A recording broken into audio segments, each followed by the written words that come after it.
வணக்கம் வியூவர்ஸ், இது உங்கள் சினிமாலயம். ஒரே நாளில் திரைக்கு வரப்போகிற 4 படங்கள் என்னென்னு பார்க்கலாம். ஆகஸ்ட் 15ஆம் நாள் சுதந்திர தின அன்று வெவ்வேறு கதைக்களங்களை கொண்ட 4 திரைப்படங்கள் வெளியாக இருக்குது. இந்த படங்கள்லாம் என்னென்னு ஒவ்வொன்றா பார்க்கலாமா? முதலாவதாக பார்க்க போகிற படம் அந்தகன். நீண்ட நாளாக திரைக்கு வருமா வராதா அப்படின்னு எதிர்பார்த்த படம் பிரசாந்த்க்கு பல வருடங்களுக்கு அடுத்து ஹீரோவா கம்பேக் கொடுக்கிற படமா இது அமைஞ்சிருக்கு. எவ்வளவு ப்ராப்ளம் எல்லாருக்குமே தெரியும். வரேவீங்களா? இந்த படம் அந்துதூன் அப்படின்ற ஹிந்தி படத்தோட ரீமேக்கா இருக்க போகுது. இதுல கார்த்திக், சிம்ரன், பிரியானந்த், சமுத்திரகனி, யோகி பாபு போன்ற பல நடிகர்கள் நடிச்சிருக்காங்க. இது பிரசாந்தோட அப்பா தியாகராஜன் அவங்க இயக்கியிருக்காங்க.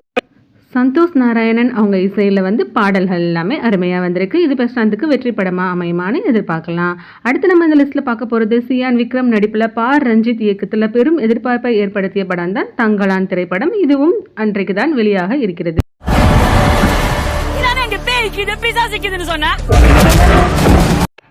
தமிழ் சினிமாவில் இது வரைக்கும் வெளிவராத ஒரு மாறுபட்ட கதைக்களமாக இந்த படம் அமைஞ்சிருக்கு. இதில் பார்வதி, மாளவிகா மேனன் போன்றவங்க எல்லாருமே வித்தியாசமான கேரக்டரில் நடிச்சிருக்காங்க. இது ஷியான் விக்ரம் அவர்களுக்கு வெற்றி படமாக அமையுமான்னு சொல்லி பார்க்கலாம்.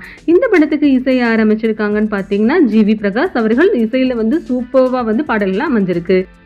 இந்த லிஸ்ட்ல நம்ம மூணாவது பார்க்க போறது அருள்நிதி நடிச்சு வெளியான ஹாரர் த்ரில்லர் மூவியான டிமாண்டிக் காலனி 2.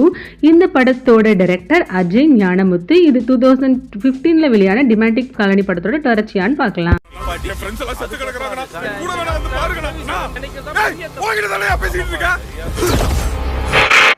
டிமாண்டிக் காலனி 1 போலவே டிமாண்டிக் காலனி 2வும் ஒரு மிரட்டலான ஒரு த்ரில்லர் மூவியா அமையும்னு எதிர்பார்க்கலாம்.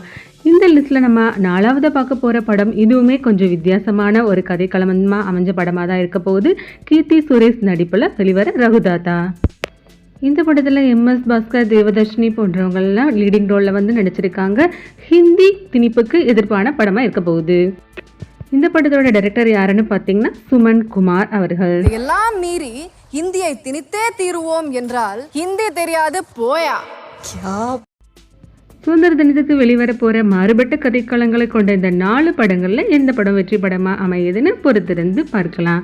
இதுபோல் லேட்டஸ்ட் சினிமா தகவலுக்கும் பயோகிராஃபிக்கும் மறக்காமல் நம்ம சேனலை லைக் அண்ட் சப்ஸ்கிரைப் பண்ணிக்கோங்க.